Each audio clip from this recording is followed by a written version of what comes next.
Hello Star Wars lovers and welcome back to our channel. Today, let us embark on an adventure back into the center of the galaxy far, far away. Let us step into the exciting world of lightsabers, but not just any lightsabers. Today, we'll be exploring the mysterious origins of the Darksaber, an incredibly powerful and lore-rich weapon. The Darksaber is a unique and iconic lightsaber with a history shrouded in mystery. Crafted by the first Mandalorian Jedi, Tar Vizsla, this obsidian blade has passed through the hands of countless warriors, each leaving their mark on its legend. In this video, we'll uncover the secrets behind the Darksaber's construction, exploring the rare materials, ancient techniques, and the significance it holds in Mandalorian culture and Star Wars lore. Join us as we journey through the Force and uncover the forging of one of the galaxy's most iconic weapons in today's video. May the Force be with us. Before we go into our explanation, we have a very small request. If you like our content, please support us by subscribing to our channel. This is a small click for you, but for us it means a lot. Thank you. Let's begin.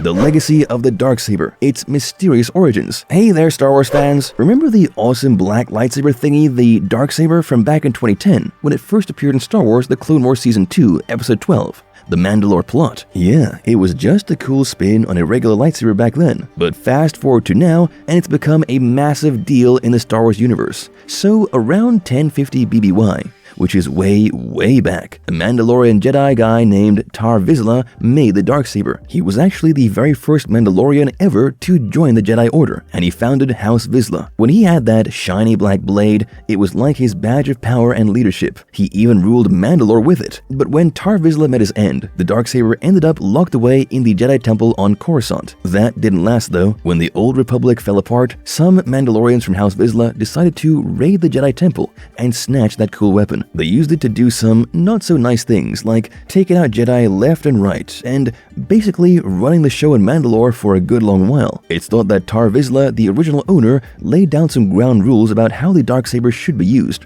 rules that Mandalorians still follow today. It's got a really crazy history, right? Alright, let's dive deeper into the wild story of the Darksaber and its wielders. After the legendary Tar Vizsla, the saber found its way to one of his descendants, a guy named Pre Vizsla. This dude was the governor of Concordia and the fearless man in charge of Death Watch, a group of Mandalorians who were basically terrorists, using fear and violence to take over Mandalore. Pre Vizsla loved the Darksaber, carrying it on his shoulders when he donned his full Mandalorian armor. In the Clone Wars, he went head-to-head against no less than Obi-Wan Kenobi. They dueled it out, though Kenobi managed to prevail even with Vizsla's impressive fighting abilities, resulting in Kenobi slipping away to safety. Then, things got even crazier when Pre Vizsla turned against the Separatists and Count Dooku. That's when he and his fellow scumbag Death Watchers made a base at Karlak. That's also when Ahsoka Tano, a Jedi Padawan, went after him. She'd gotten herself in trouble by battling the wielder of the famed Darksaber, but managed to make a break for it and escaped from a couple of other Mandalorians too. But here's the twist. Pre Vizsla later teamed up with none other than Darth Maul and his Shadow Collective. Their partnership made Death Watch heroes in the eyes of the Mandalorian people, but it didn't last long. Vizsla double-crossed Maul. They had a brutal duel, and Maul came out on top. So, Pre Vizsla believed that Mandalorians needed to be hardcore warriors,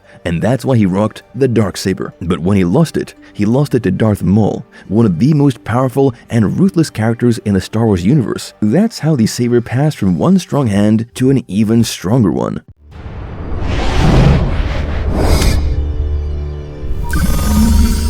A closer look at its unique and iconic design. Let's talk about that Darksaber. The thing was seriously unique. Unlike your regular lightsabers, it had a shorter and sleeker blade that looked more like a classic sword. You could tell it was Mandalorian through and through, with its angular pommel, handguard, and that distinct slit-shaped blade emitter. Oh, and it was all crafted from Beskar, which is like the Mandalorian super metal. Now here's the cool part. When you ignited or swung the Darksaber, it didn't make that usual hum sound. Instead, it had this higher-pitched, screechy vibe, which made it even more intimidating. But what really sets the Darksaber apart is its crystal. That crystal acted like a bridge for the Force, and it had this eerie way of connecting with its wielder on a subconscious level. Depending on whether you were resisting or embracing that connection, the Darksaber could feel heavier or lighter in your hands. For Mandalorians, this blade was the real deal. It symbolized the leadership of House Vizsla, and later, the powerful faction known as Death Watch. So it wasn't just a weapon, it was a symbol of authority and legacy.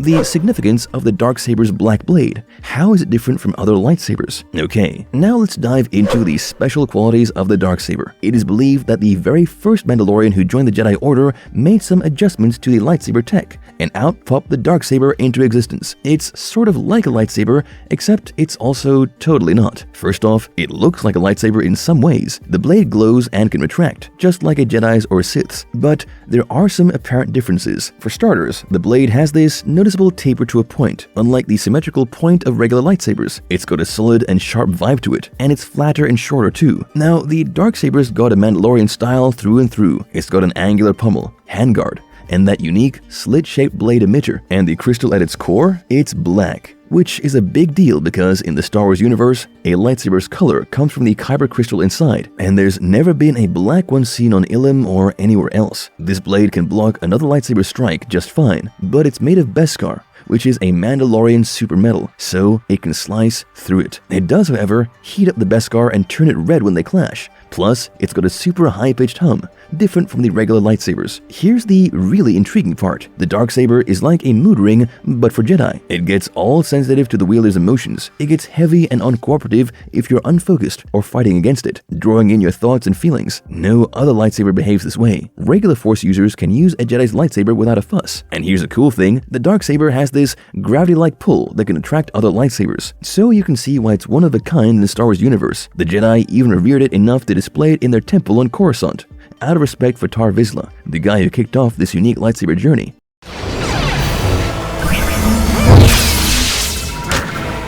Darksaber versus lightsaber, examining its advantages over traditional lightsabers. Now, let's break down exactly what makes the Darksaber just a little better than your average lightsaber. First of all, it's a one-of-a-kind special weapon because its hilt is made out of Beskar, which is almost indestructible. Occasionally, you could cut through an opponent's lightsaber hilt in a lightsaber duel, but not with the Darksaber. That Beskar hilt is like a fortress, keeping it intact. But here's the catch. That Beskar hilt adds some weight. We don't know the exact numbers, but it's safe to say that it's heavier than the non-Beskar versions. Now, this extra heft could be a bit tricky for the wielder in a lengthy battle, but it does have an advantage. You see, that weight makes it pretty handy for delivering some severe blunt force trauma. Now, remember how Beskar is the one thing no lightsaber can cut through? Well, the Darksaber can't cut it either. But here's the twist. It can heat up the Beskar to the point that it turns red. So if you're facing off against someone wearing Beskar armor, you might not cut through it, but you can turn up the heat, quite literally. Here's another cool tidbit. The Darksaber has this magnetic pull that can mess with other lightsabers. Normally, lightsaber blades either push each other away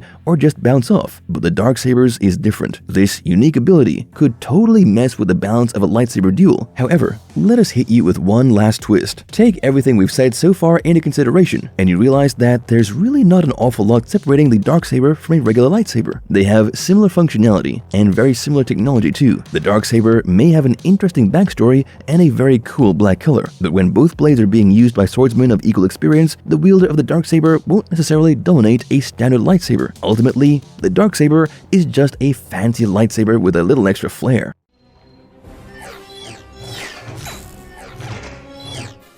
Marvelous verdict. And voila, fellow Star Wars nuts! We've now deeply explored the Darksaber, taking a look at what makes it special, and tracing the fascinating backstory of this iconic weapon. The story behind the creation of the Darksaber, created originally by the Mandalorian Jedi Tar Vizsla, who was the first of his race of warriors to become a Jedi, is a captivating tale, with the blade constantly changing hands over centuries. We've seen just how its hilt of Beskar is strong yet heavy, and how its blade allows the wielder an undeniable advantage over Beskar armor. We've also witnessed its magnetic force that attracts lightsabers and causes havoc within a lightsaber battle. So whether you're all for the typical lightsaber or prefer the mysterious Darksaber, they are both powerful icons that represent strength, honor, and the eternally powerful Force. May the Force be with you as you go on venturing into the incredible landscape and backstories of the Star Wars galaxy. And if you liked our content, don't forget to leave a like and subscribe to us if you haven't already. Have a good one and be safe. Thanks everyone!